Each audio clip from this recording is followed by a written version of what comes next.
My first question will go to you, obviously, because for the first time you directed from a script you actually wrote. And even though I know many of your fans will expect many twists and all that, and we have a James Bond style opening, so it seems to say it all. But I wanted to know where you got this love and passion for spy movies or for the spy genre. I just have always loved them because they're exciting, they're you know, action-packed, but they're also very stylish, and I love the international travel aspect of it.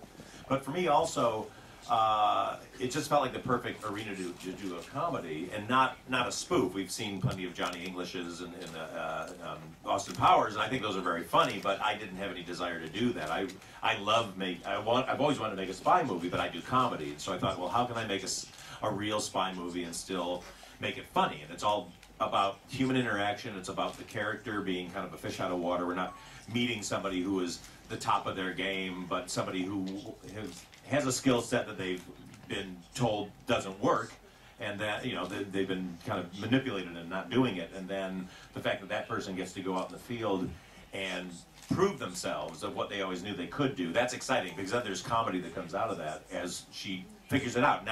She's not dumb, she's not bumbling, she's just relearning her skills, and out of that becomes the comedy. Well, actually, you make a hell of a spy, lady, if I may say so.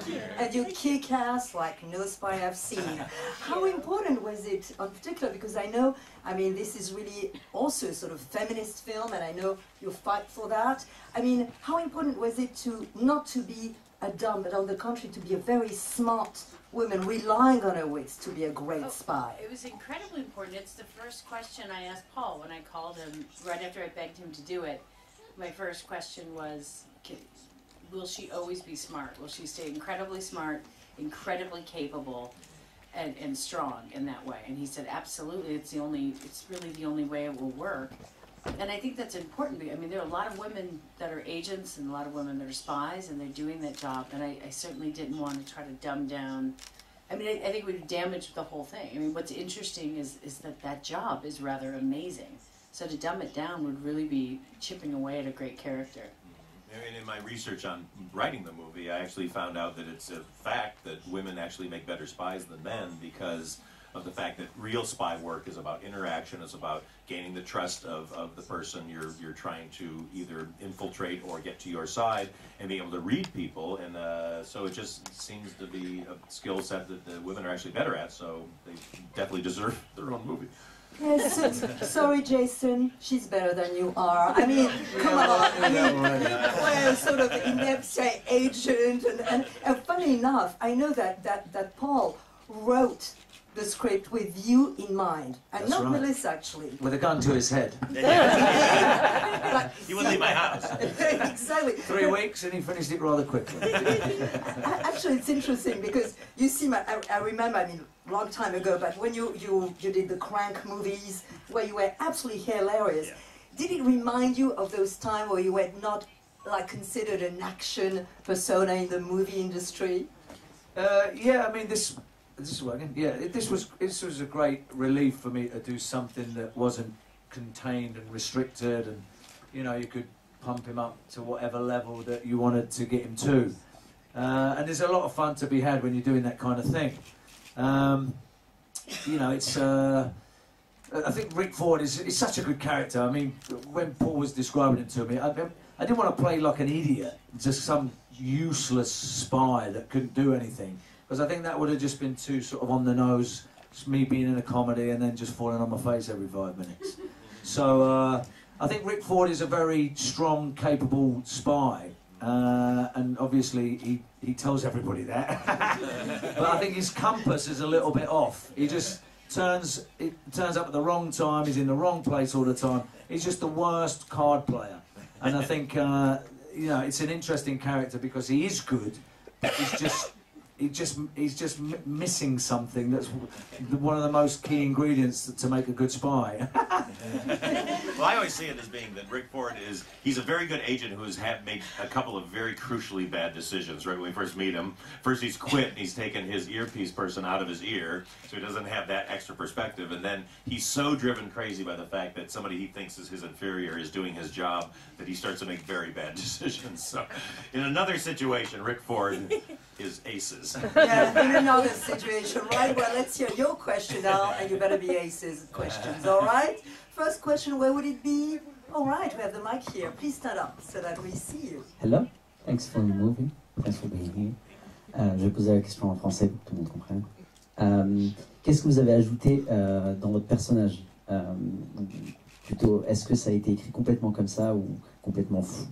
Est-ce que vous avez rajouté une grosse couche par-dessus? C'est une question pour Jason? Pour tout le monde. Pour tout le monde. Pour tout le monde. All right, well, did you, when you were actually playing your characters, did you add like extra layers, extra craziness in your characters as you were fleshing them out, so to speak? To me, yeah, extra layers. I mean, I had enough to think about with what Paul was writing on these bloody post-it notes. You know, you create with Paul what kind of a character you're going to play, and you know, I think Paul sort of cherry-picked some of the good little elements out of maybe a couple of other films I've done. Like I know Paul liked Crank, so there's probably, you know, an element of the lunacy was sort of transported into it. But yeah, I mean, you try and get it to be something, you know, bigger and better than what you've done before, always. What about you, Melissa? What did you add to your already fantastic character? Well, it was, yeah, when I first read it on the page, she was really fantastically three-dimensional and great, and I think mine was always trying to balance out her skill level with her lack of confidence. Trying to make sure, and I think Paul and I talked about that a lot. So it was more nuancing that stuff. I added a lot of wigs. I love me a wig. God help me, I do. So it was, I mean, I think that's part of the fun of building these things. Every time, it's like you talk about everything and try to create it beforehand, but even on the day, you are constantly reevaluating and kind of rejudging where your character is at that level, and Paul's a great one to do that with. He's always game to actually think about, like, you know, has it changed, and let's look at it. Well, I mean, for me, it's just, you know, we write and we talk about this stuff endlessly before we start because we want to have it in our head, but the minute you get to the set, that's when it comes alive, and I think a lot of directors fall down, especially writer-directors, because they become so precious about the words. It's like, no, just say it like that. To me, it's like, now it's coming out of two people's mouths who are interacting in an environment they haven't acted in before. That's when you go like, oh wait, let's try this, and I see this, and this interaction with this, and the way that they're coming up against each other, that's where it starts to come to life. And the idea that you work for years to try to get a movie made, and then you get to the set and you rush through it in 2 hours, is a crime. You know, when you have these amazingly talented people. I mean, Melissa's being modest. She came up with so many of her jokes on her own. Half the time she was like, it's just like, that would come out and it's like, oh, I always know when her funniest joke is coming because she'll start to say something terrible. And then she'll stop and go like, I can't say that, it's too mean. It's like, you better say it. That's where the line, you fucked that monster once, you just drop the mic and walk out came from. And then I think once Paul caught it, I was like, I'm so sorry, Rose. I'm so sorry. Oh, that's all Melissa does is apologize. I destroyed him. I'd like to add as well, you know, I think when you start reading the words, you know, the stuff that Paul writes, it kind of, you know, you create the character from the words. You know, it's not like, okay, I want to play this kind of guy, and then you'll write about this character. It's like, these are the words, and you start to recognise what type of a chap would say these things. Yeah, exactly. So it's a bit of a reversed sort of building.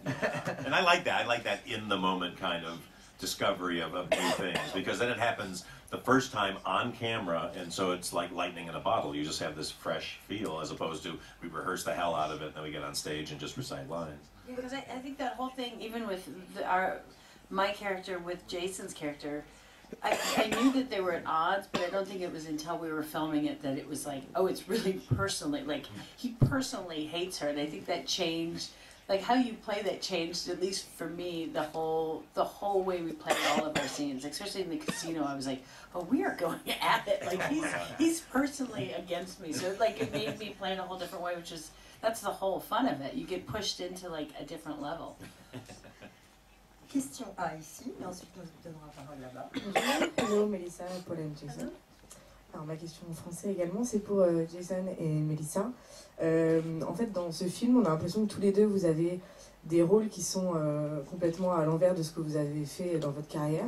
Melissa, on a l'impression que vous êtes un petit peu un Colin Firth de Kingsman, cascadeuse, action, et Jason, à l'encontre de tout ce qu'on a vu, parce que voilà, d'habitude vous êtes le badass, un petit peu drôle, mais très badass. Est-ce que c'est des choses que vous voulez faire maintenant dans votre carrière, aller à l'encontre en fait des rôles qu'on vous connaît et voilà, changer un peu plus, donner plus de nouveautés? Well, obviously this question for both you, Melissa and Jason. I mean, it feels that in the parts that Paul wrote for you, actually, you're 100% different from your previous parts. You are kicking ass, and he is making almost like a departure, Jason, from all these other things. Was it intentional, like, to break away from the parts that usually people see you taking on? Not for me. I mean, it was a delight that it was, but I just go, it was such a great character. And the second I started reading her, I loved her from about page 4. I was like, I'm in. And then when I got to watch her take such a huge arc within that movie, I just loved the character. And then it happened to be very different for me. So that was like the greatest bonus at all. But it is not that often you get to read a really well-rounded, three-dimensional, complicated, flawed woman. So I love that. What about you, Jason? Yeah, it wasn't a calculated decision for my career, or I really need to do something, you know, different. You know, you just want to be in a great film, and that's the motivation. You know, and it's hard to come into a comedy with the kind of sort of a reputation and keep doing the same thing. You've got to keep him efficient because people have sort of remember you for that, but find a way to make him, you know, fall on his face a little bit. Not literally, but, you know, you've got to find the humour in a capable man, you know, and I think that's a really tricky thing. So I thought it'd be interesting because of that. Question là-bas. Oui, une question à nos trois invités. Quel est le timing le plus compliqué, le timing de la comédie ou le timing de l'action? Yeah, it's this question for the three of you from different viewpoints, but what's the most difficult, toughest timing? The comedy timing, on the contrary, the action timing? If I can just answer directorially, it's the hard thing is that both have to be equal. I didn't want the action to not be fun and funny, but I also didn't want it to be, you know, total mayhem. But also with the comedy part, I wanted it to be funny, but not in a way that subverted the story and the stakes and the danger. And so, you know, that's. But then you're just really mostly dependent upon your actors because they're the ones that are going to tonally sell it. You know, and if Jason had tried to be like, I'm going to be funny now, that part wouldn't have worked. You know, and if Melissa had, you know, done what she never does, which is, I don't know, just try to be too broad with it, which you don't even just say the fucking lines. Then you know it wouldn't work. So, but it's the director's job is all about tone. Like if we fluctuate from the tone at all, that's why a lot of comedies you watch, even if you're into it, then something happens, you're like, well, that is supposed to be funny, but now you blew the whole, you know, all the rules of the game. Then we failed. So. What about both of you? What was the toughest, you thought?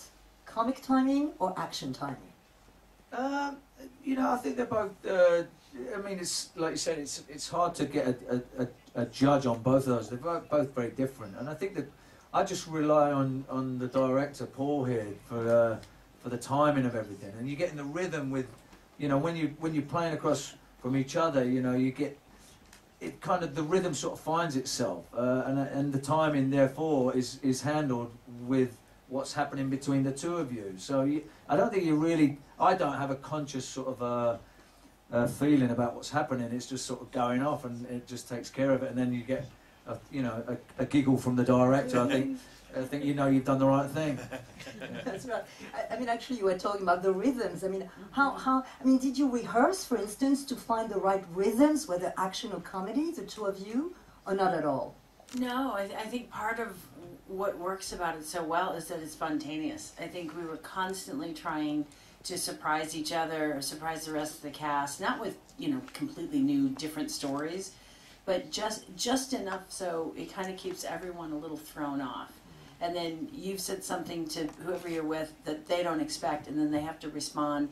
And now you're actually getting on film a completely spontaneous scene and moment that has never happened again. No one's rehearsed it, no one's practiced a way to say it. And it makes it really exciting. And I think a little bit of that energy always comes through. Question. Là-bas, micro, où est-il? Ah, ici. Bonsoir, merci d'être là, merci pour le film, j'ai beaucoup ri. Alors j'ai deux questions par rapport au lieu de tournage. La première question, elle est pour Paul. On voyage énormément dans le film. On se rend compte qu'il y a une ville qui craint un peu, et qui est montrée en tout cas de manière très craigneuse, c'est Paris. Donc j'aurais aimé savoir pourquoi. Et la question, deuxième question plus collégiale, c'est où est-ce que ça a été le plus sympa à tourner pour toute l'équipe? Well, now we're talking about shooting locations. Oh, I knew I was going to take heat for this. Yes, Paul. Apparently you were not that kind to Paris. Oh. Why that? Oh wait, was it the blowjob on the street? That's Especially to you, but you know. Have you not been to that neighborhood? No. Well, obviously you have. Paris is for lovers. To shoot, lovers of oral sex. To film. I mean, but actually, it could be said, what location was the coolest, the most fun, the most interesting to shoot? Well, I mean, with the fact I've done this now twice in my career. I've written a movie that's very international in all the places that I love, and then they go, okay, you're going to make the movie, but you have to shoot it in Eastern Europe. It's like, okay. So, but, you know, the first one I had to do was Bulgaria, so that was a little tougher. But then this was Budapest, which we knew we had to shoot in for tax reasons. But originally, the whole second half of the movie was supposed to take place in Paris, thinking I could shoot here, and then I couldn't because of money reasons. And so when I got there, I thought, well, Budapest is such a great place, why don't I just showcase Budapest? You know, we had to do a little section in Paris, which I apologize. I know there's not one of those things on the side of the Seine, the big mirrored building. And also, if you watch the movie closely, you'll notice that the Eiffel Tower is on both sides of the Seine. So, we have to rewatch I apologize. the movie. Yeah, I apologize. You will see it all over the place. So the other audiences know what Paris is, so sadly. But so that was fun, just having that international flavor to it. And, you know, we did that on The Heat, which was supposed to take place in New York, and we had to shoot in Boston, so I just changed the script to be Boston. I hate hiding a great city. And so it was really fun to do it. Plus, it has this sort of Cold War vibe also, because it's in the East, so it went, I guess, with a... It's perfect for a spy movie. Perfect, yeah. Question. Là, est-ce que, où est le micro? Est-ce qu'on pourrait le... Non. À quel micro? Hi. Voilà. I'm Cynthia. Thanks for the movie. I had a fucking bad day and I'm in a good mood. Thank you. And I would like, how is it on the set? I mean, it was like a big party or something like that? Yeah, loads of alcohol. Yeah, let's hear the truth, Jason. Yes, we want to know. Super drunk all the time. It is not a very serious set. Paul Feig runs a set. I think how he lives his life. He is a happy, smart, joyful guy, and that's exactly how his sets are. I mean, the only problem is how 3 out of 10 takes Paul will ruin because he's laughing out loud.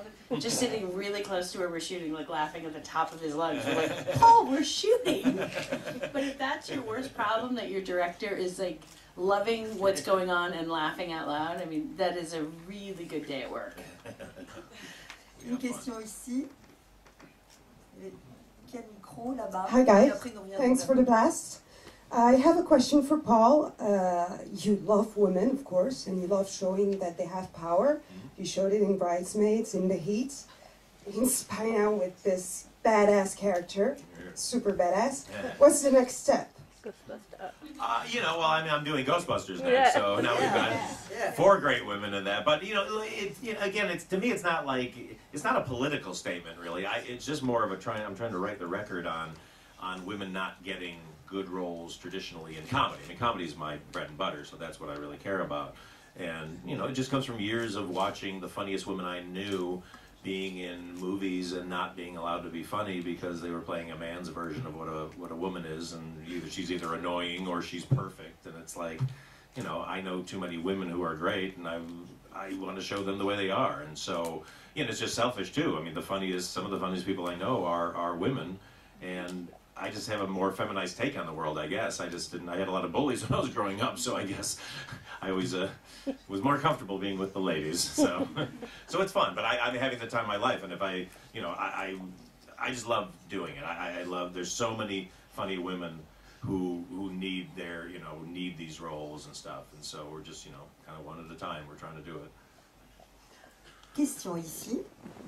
Bonsoir, merci pour le film. Donc ce serait pour Melissa, vous avez beaucoup de scènes d'action. Je voulais savoir si Jason vous a donné des conseils professionnels pour ce...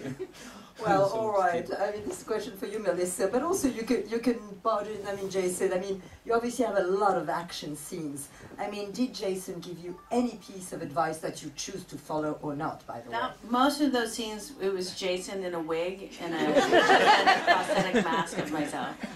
And I think he did a great job. And that's why I could pull it off. No, but you know, he'll say now that he didn't give me any advice, but it was really fun to watch him. To get to watch Jason up close. I'll just pretend like you're not here.